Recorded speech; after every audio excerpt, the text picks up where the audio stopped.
साथियों, जैसा कि आपने अभी आगे की छोटी सी वीडियो क्लिप मैंने इसमें जोड़ी थी लाइव में, रिकॉर्डेड लाइव में, वो आपने देखी होगी। और साथियों, मैं अपनी बात को आज शुरू करना चाहूँगा एक पंक्ति के साथ में। मैं आज की लाइव शुरू करूँगा एक कविता के साथ में। मिटा दो जमाने से कुनबा परस्ती, मिटा दो जमाने से कुनबा परस्ती, मिटा दो लुटेरों शोषण की हस्ती, मिटा दो जमाने से जातीयता वाली बस्ती, मिटा दो जमाने से गरीबों की ये फाका परस्ती। साथियों, ये लाइन एक कार्यक्रम के दौरान एक वक्ता ने कही थी। तो साथियों, उस लाइन के साथ साथ मैं शुरू करूंगा मानवर कांशीराम साहब के की हुए बातों को। साथियों, मानवर कांशीराम साहब कहते थे कि हमारा समाज हुक्मरान बनने से डरता है। तो साथियों, मैं बात कर रहा था हुक्मरान समाज बनने के बारे में। तो साथियों, हमारा समाज हुक्मरान बनने से डरता आया है और मानवर कांशीराम साहब कहते थे कि हमारा समाज हुक्मरान बनने से डरता है, चिल्लाता है, रोता है, कहता है कि हमें अपने बलबूते पे विधायक और सांसद नहीं बनना, हमें बनना है विधायक सांसद और दूसरे के बलबूते बनना है। पर साथियों, कह दें, जो दूसरे के बलबूते पे विधायक सांसद बनते हैं, कोई सहारा देता है तो इशारा भी करता है। तो साथियों, आज हम बात करें मध्य प्रदेश में आज जो सरकार के दबाव में जो पुलिस काम कर रही है, वो दलितों और पिछड़ों के विरोध में काम कर रही है। पर ऐसा नहीं है कि सरकार सिर्फ भारतीय जनता पार्टी की सरकार रही हो तो उसने सिर्फ दलितों के विरोध में काम किया हो। साथियों, इस देश के अंदर कांग्रेस पार्टी की सरकारें भी रही तो उन्होंने दलितों के विरोध में ही काम किया।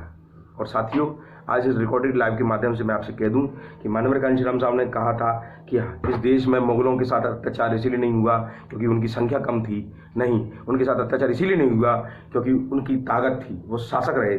इस देश में साथियों सरदारों के साथ अत्याचार नहीं होता है क्योंकि इस देश के शासक रहे हैं। साथियों, इस देश में ईसाइयों के साथ अत्याचार नहीं होता है, शासक रहे हैं। साथियों, इस देश में मुट्ठी भर मुसलमानों के साथ अत्याचार इसलिए नहीं होता कि मुसलमान भी इस देश के अंदर शासक रहे हैं। अत्याचार अब भारतीय जनता पार्टी के शासनकाल में थोड़ा बहुत अत्याचार मुसलमानों पर बड़े पैमाने हिस्ट्री क्राइम फिर भी नहीं होते उनके साथ में। साथियों, और साथियों, बात करें जमीनों की तो साथियों, इस देश के अंदर सत्ताधारी दलों ने अपने लोगों के नाम पर करोड़ों बीघा लीज करा के डाल दिए।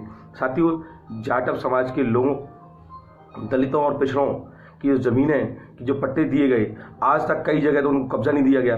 और साथियों, कई बात बता दूं, अगर किसी जगह किसी सरकारी ज़मीन पर किसी जाटव ने अगर काबिज भी है या उसने भटिया भी कर रखी है, शादी गुनाह की घटना में वो भटिया करता था और साथियों जिस पर कब्जा है वो दूसरा बंदा था। वो जो कब्जादारी है वो भी बड़ा बसियाना था, उसने अब खुद खेती कब्जा करने के बाद खुद खेती न करते हुए किसी जाटव को आगे कर दिया, जिससे अगर मान लीजिए कि पुलिस आती भी है तो उसके साथ और साथ हुआ भी।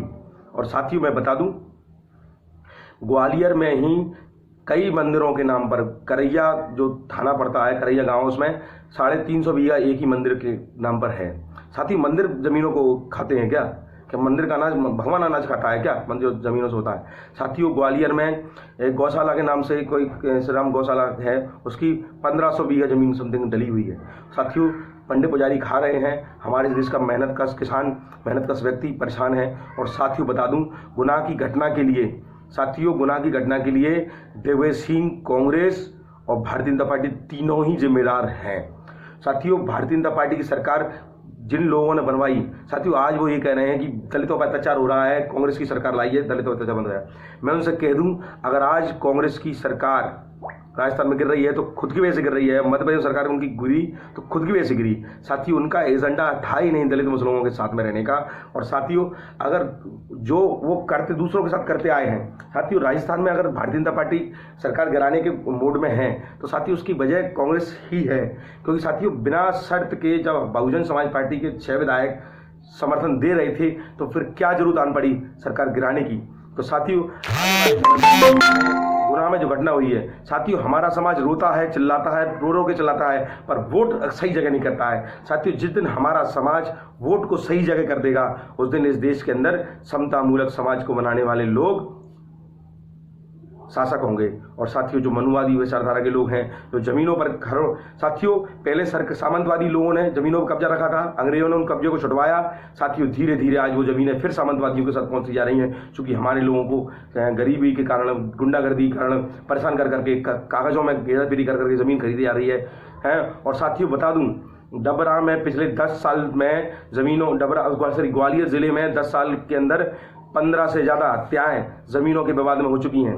और साथियों 2 हत्याएं तो कांग्रेस की जो सरकार 1.5 साल की रही उसी में हो गई, 1.5 साल की सरकार उसी में 2 हत्याएं हो गई साथियों ज़मीनों के लिए। सो साथियों कांग्रेस भी दूध की धुली नहीं है, इस बात को आप ना लें। और साथियों आज ये मेरी रिकॉर्डेड लाइव है। इन्हीं बातों के साथ जय भीम, जय भारत, नमो बुद्धाय, खुदा हाफिज़।